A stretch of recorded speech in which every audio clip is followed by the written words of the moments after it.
Ladies and gentlemen, it's my great pleasure to invite our keynote speaker, Mr. Ren The Co-Founder and COO of Sakana AI. Mr. Ito, please proceed to the stage. The floor is now yours.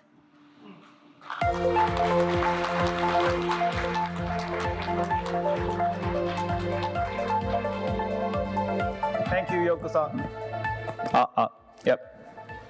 Thank you, Yoko-san, for the great introduction. And good afternoon, ladies and gentlemen, distinguished guests, ambassadors, professors, colleagues, friends. It is a great pleasure and honor to be here and celebrating the launch of the new Center for Global Outreach with everybody in this room. I think the time is exactly the right. And the congratulations to everybody who made this splendid institution into existence. I think now you're not just opening yet another institution, but you're sending the message to the world that Japan is ready and engaged and fully ready to shape the narrative into the next chapter. Just very, very briefly about myself. I started my career in a Japanese foreign service. So you can tell how intimidating it is to be surrounded by all the ambassadors and old bosses in this room. I can name at least 10 or 20 here. But after a string of events, I left the foreign service 10 years ago, jumped into the startup, the tech industry. And this is my third career in the tech industry, and I started this AI company. What I feel extremely blessed is that I'm now exactly working in the juncture of the foreign policy and the technology. The reason is, as everybody is aware, AI, the technology like AI, artificial intelligence, is advancing faster than any other technology in the human history. And also, geopolitical tensions, especially across Asia Pacific, are bubbling up. So none of the conversation about the geopolitics or foreign policy can be free from the discussion about the technology or the AI. I think the most essential and the pivotal question everybody is asking now, without a question, is who is shaping, who is defining the digital future, and who is steering the ship, not just sitting in the passenger seat. And every country and every person will agree that you don't want to be trapped in between two technological superpowers. You want choice. You want to have a real choice. So the kind of the AI people want. So people want partners, not patron. People want AI or technology that empowers them. People doesn't want the AI which put them into dependence. This is why I believe that the important discussion we are having today and beyond is about where this technological juncture between the technology and international politics is going beyond here, and how the international politics will be shaped around the new emergence of the technology. I believe Japan will be playing a very unique role in this regard, because what Japan wants to propose is not about enslaving yourself into one or two different superpowers, but crafting a new way in a partnership with the other countries. Let me just jump into a little bit more about the AI, my field.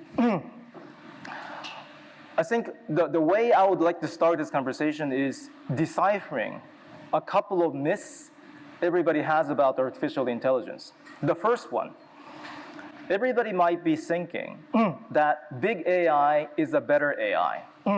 It used to be the case, let's say 2 or 3 years ago, it used to be the case that AI was basically better if you were chucking in as much data as possible, using as much compute power as possible, and then making your AI as big as possible. That is a precondition of making your AI the smarter one. But things has changed. You may have remembered what happened with the DeepSeek early this year. You may have heard about different countries having a different AI. What's going on there? My answer is, not like the internet age. Artificial intelligence is not dominated by one or two superpowers or super companies. It is more plural. The reason is, so many different companies, different countries have found a way, have evolved the technology so that they can develop an AI which is as good as the biggest AI, or as unique, or the unique AI which is as important or as relevant as a super big AI. This is allowing us to be more democratic in terms of the technology. Now, the reason why so many different countries are rushing into this AI race is because everybody knows that the game is not over. Every single country has a chance and a choice to be their own AI superpower, its own sense. More than that, what does that mean that you have multiple different AIs scattered around the world? That means that you have a choice. It's maybe a little bit similar to the supply chain discussion. The key point about securing your deterrence and your security in the supply chain landscape is you're diversifying. You're diversifying where you're procuring your materials from. The same can be said for the AI. Countries in the global south, countries like Japan, Europe, even the US and China, they can pick a lot of different options. And then the point is, your AI has to be picked. The biggest AI, the answer is very simple. You're the big AI, you have a best capacity, people use it. But that's not the end of the conversation. There is an AI which is smaller so that the energy consumption is more sustainable, and then which can work in your device. That's another feature. Yet another feature is, there's a kind of the AI which understands the specific industry sector better than anybody else. That's another answer. There is a way that respective countries or cultures or societies need an AI which understands their society the best. So you have a lot of various options now. More than that, when it comes to the value of the AI, AI is not just about the function. People are looking into the values or the kind of the ideas or the foundation of the ideas where this AI is coming from. One example, if you're asking one of those Chinese AI, what happened in 1989? What happened on the 4th of June in 1989 in one of those big squares in Beijing? That AI will refuse to answer. That's a very, very clear example. But even if the bias is not as clear as that, any AIs have biases.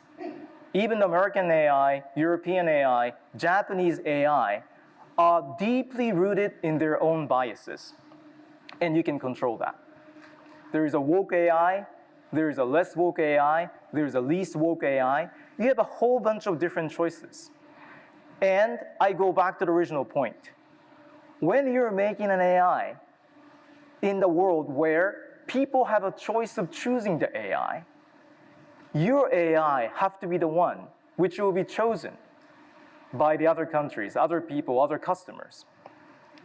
What Japan is good at is making an AI whose value will be widely accepted, widely supported. It's not an AI which is imposing some specific bias to the users, but you're creating the kind of the AI which is respecting the sovereignty, which is paying the due respect to the cultures, underlying cultures of the users. More than that, AI is not useful on its own. AI have to become much more useful by making a partnership with the exact use cases, users, or the specific sectors. AI versus financial sector, banking sector, AI versus insurance, AI versus manufacturing. This is how you're making the AI even more useful than just a chatbot.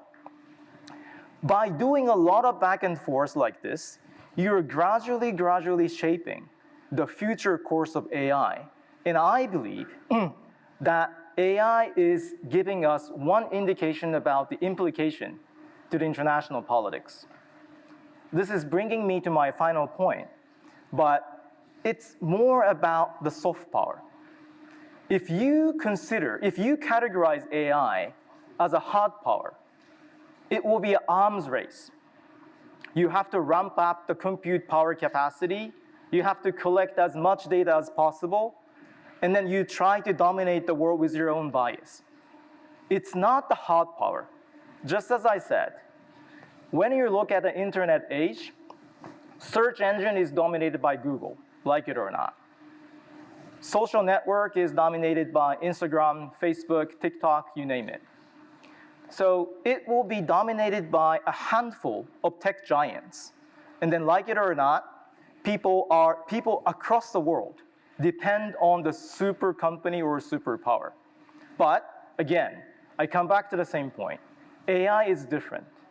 Because of the nature of AI, the way to make the AI and the way to use the AI is by definition plural. There is no one single winner.